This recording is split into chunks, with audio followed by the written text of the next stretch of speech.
Stephen was the conscience of the developed world as the UN Special Envoy for HIV/AIDS in Africa. Stephen Lewis is the author of the best-selling book, Race Against Time.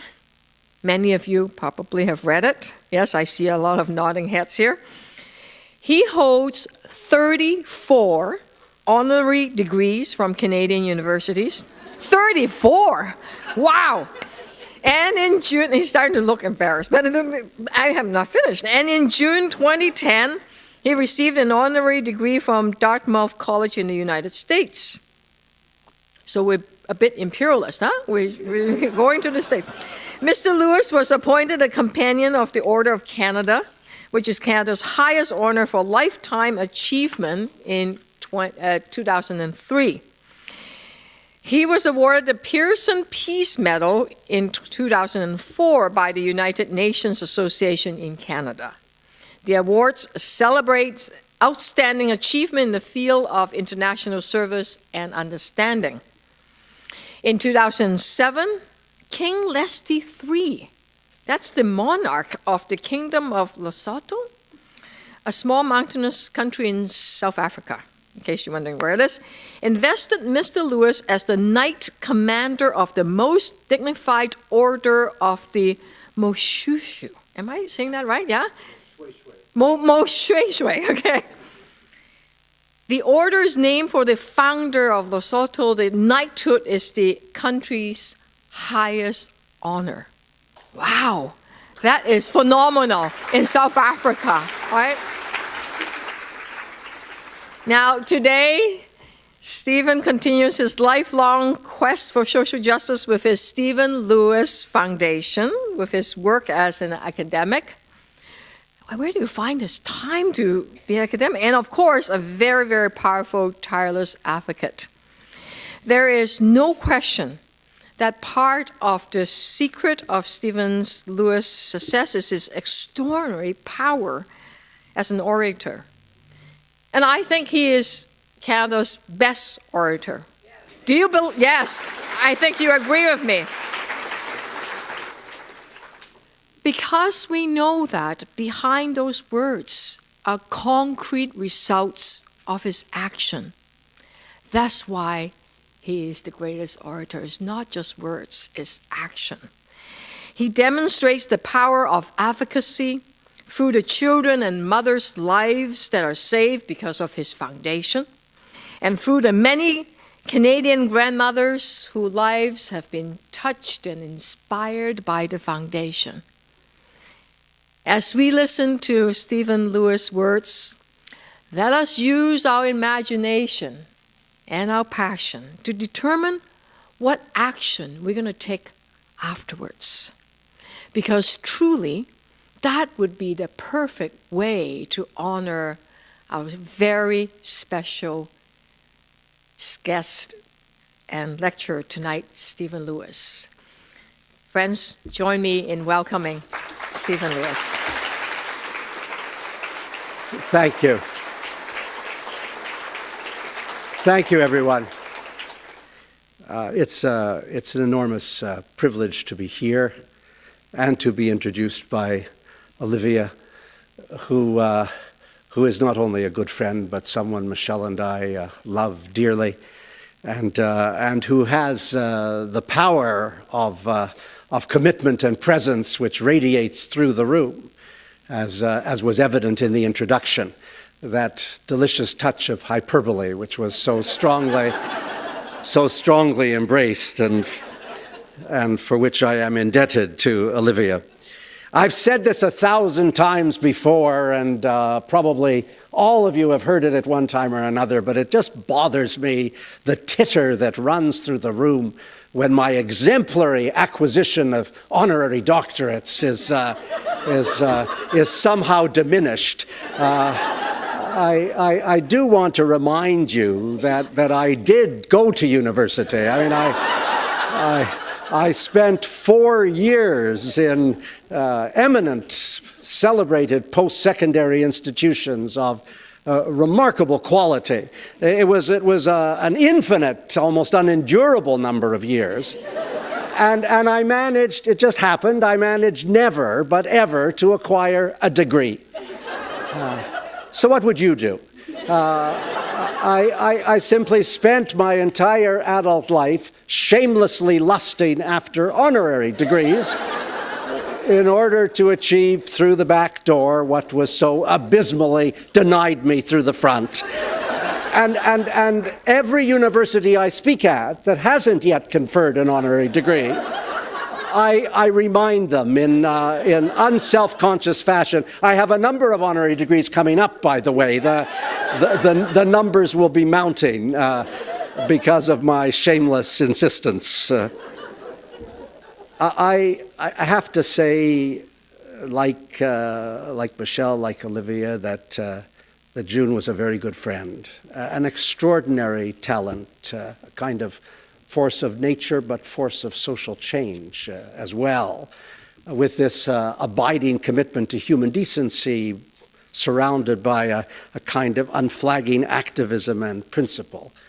It's reflected in so many ways in that tremendous journalistic legacy and the books that were written and all of the television shows that were hosted. But of course, it's also reflected in the deeply tangible reality of Jessie's, now the June Callwood Center for Young Women, manifesting what was so important to June in her life. It's reflected in Nellie's, which is comfort for those who have suffered, for women who have suffered oppression, from violence, from poverty, from homelessness. And of course, there's the memorable and existing Casey House, which I've been fortunate enough to view and to know a little about because of the relationship to AIDS, a home that began as a hospice, but as things improved along the way, it is now engaging with the community in remarkable fashion. So everything comes together in this astonishing collective legacy which June left behind. And I am truly honored to be a part of things tonight. But what was... Sorry, I moved it down. There's just no end to it.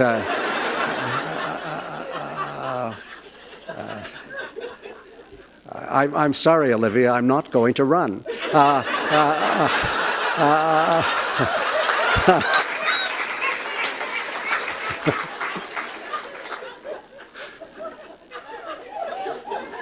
The beauty that suffused everything that June did was the beauty and power of advocacy, which was tenacious and indefatigable. And therefore, to be able to speak under the title of The Power of Advocacy gives me pleasure.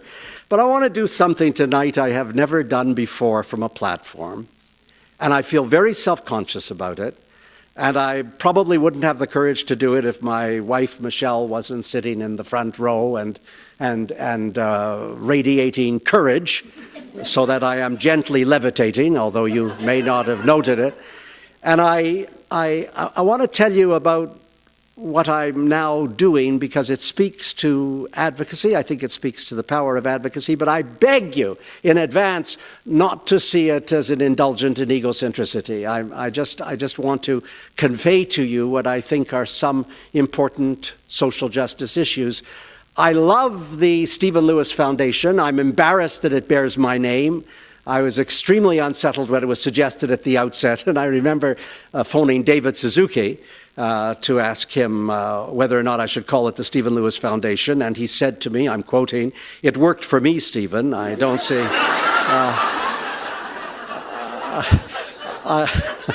I don't see why it shouldn't work for you." So I love the foundation and the work it does. The foundation has raised, in fact, it speaks to the almost supernatural generosity of Canadians that the foundation has raised something in the vicinity of $70 to $75 million over the course of the last 7 or 8 years, and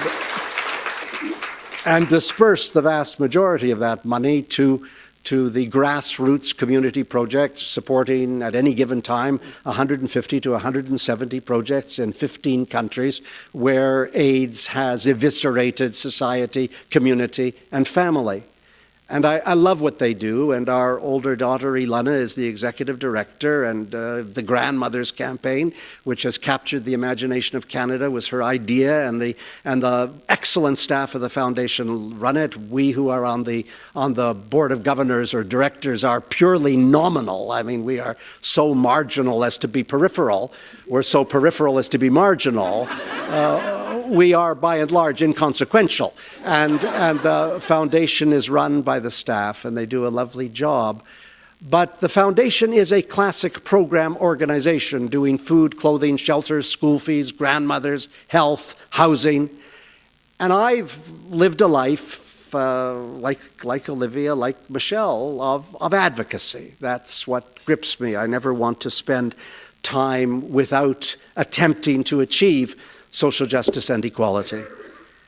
So when I finished the work as the UN's envoy on HIV/AIDS in Africa, along with a number of colleagues, I truly wanted to maintain the advocacy dimension of that activity. And along with the colleague with whom I had worked most closely, a woman named Paula Donovan who lives in Boston, we co-founded and co-direct an organization called AIDS Free World. My executive assistant and closest colleague, Christina McGill, is here tonight and works with me closely on AIDS Free World. AIDS Free World is quite distinct from the foundation, but it deals often with the same issues. So when we created this back in 2006, early 2007, let me tell you the things we've engaged in to give you a sense of the power of advocacy. Around the year 2005-2006, number one, we put forward the idea of the United Nations requiring a new international agency for women.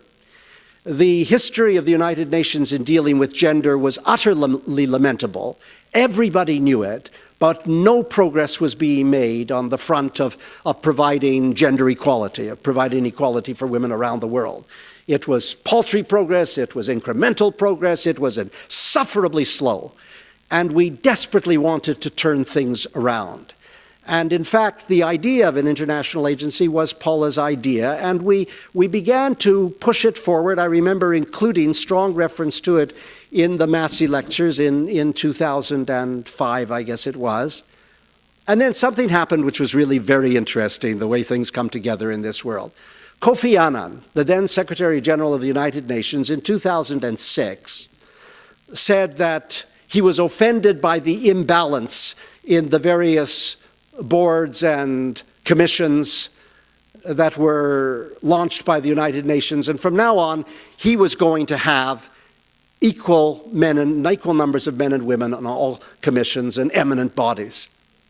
And then 2 weeks later, he appointed something called the High-Level Panel on System-Wide Coherence in the United Nations with 12 men and 3 women.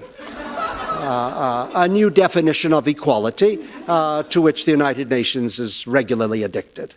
And it was, well, if you don't think so, then let me tell you that just a few months ago, the present Secretary General of the United Nations appointed a 19-person panel at the highest conceivable levels of public prominence to deal with the distribution of the funds that were being granted to counter climate change in developing countries. They expected to achieve $100 billion, and they wanted to discuss its distribution, and there were 19 members on the panel, 19 men. So if you think that these things are accidental or that they learn, there is such an obstructive gene in the cerebrum of these nitwits that I can barely stand it. We decided we would fight for a new international agency for women, and along came this high-level panel on system-wide coherence, and we decided that was the moment to strike.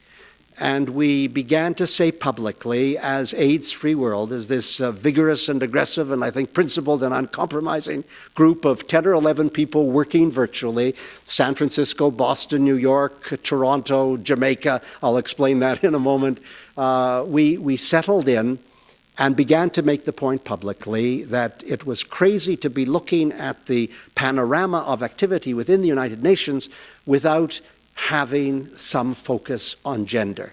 And gender was not on the agenda at the time. And the advocacy consisted of writing. Paula wrote a searing tract called Gender Equality Now or Never, analyzing the activities of the UN. And I began making contact with every single one of the 15 members on the high-level panel. And when I hadn't met them personally, and I was lucky enough to know a number of them, I used intermediaries. I didn't know the representative from Japan. I got in touch with Mrs. Ogata, who had just been head of the United Nations High Commission on Refugees. I couldn't reach the Prime Minister of Norway. He was constantly elusive. I got hold of Gro Harlem Brundtland, the previous Prime Minister of Norway, and made sure the position about women was put. We turned up everywhere, and gradually, and this was, of course, of ultimate significance, a great many women's groups came to the banner of the struggle. And all around the world, at some point significantly eclipsing our own small interventions, there came this determined effort to get a women's agency. And everybody laughed at us. The idea that the United Nations would create a new agency more than 60 years after it was founded was thought to be ludicrous. But the panel was lobbied into the ground. And lo and behold, to everyone's astonishment, the panel, which didn't even have it on its agenda, said there should be a new international agency for women. And then, that was in about 2008, 2009, then there began the process of attempting to lobby governments to embrace the recommendation that had been made. And that meant seeing every single major ambassador from various countries to the United Nations, persuading them of the legitimacy, getting them to write their capitals, keeping the pressure on. The point about advocacy is that you make your point and then tenaciously and indefatigably, you never stop lobbying. You drive them mercilessly until they capitulate just to get rid of you. And by and large, it works. It certainly works in election campaigns when you're knocking on doors. And people say, oh, for God's sake, I'll vote for you, just leave us alone. And it was an interesting process, and we came to the crunch when the discussion ranged over who would head this new agency, who would be the Undersecretary General, and a number of perfectly reasonable but basically nondescript candidates were put forward. And then suddenly, my God, it was good fortune, along came the former president of Chile, Michelle Bachelet, a wonderful socialist feminist who said that having retired from political life, she had served one term and was not permitted to serve more than one, she would take on the role of Undersecretary General. So now, well, it was last February 24th, I remember I was sitting in the General Assembly of the United Nations. I have to say that I was choked up. I was so excited because, you know, we have an agency for children, UNICEF, we have an agency for food, we have an agency for labor, we have an agency for health, we have an agency for AIDS, we have an agency for everything except for 50% of the world's population. And it felt so good to break through. And it was important for us from the HIV/AIDS point of view because obviously if you put a strong agency together with women on the ground, then the possibilities of doing something around AIDS to which women are disproportionately infected, from which they're disproportionately infected, would make a great difference. And on February 24th last year, the UN Women, as it's called, came to life. They call it UN Women because they are tremendously creative in the choice of appellations. And now they have between $200 and $300 million this year. We're moving towards $1 billion a year in 2015. And women all over the world in developing countries who've never had voice or resources will suddenly have some of both. And it is just exhilarating to think of what you can achieve just by being damnably tenacious about it when you've got a good idea for social justice.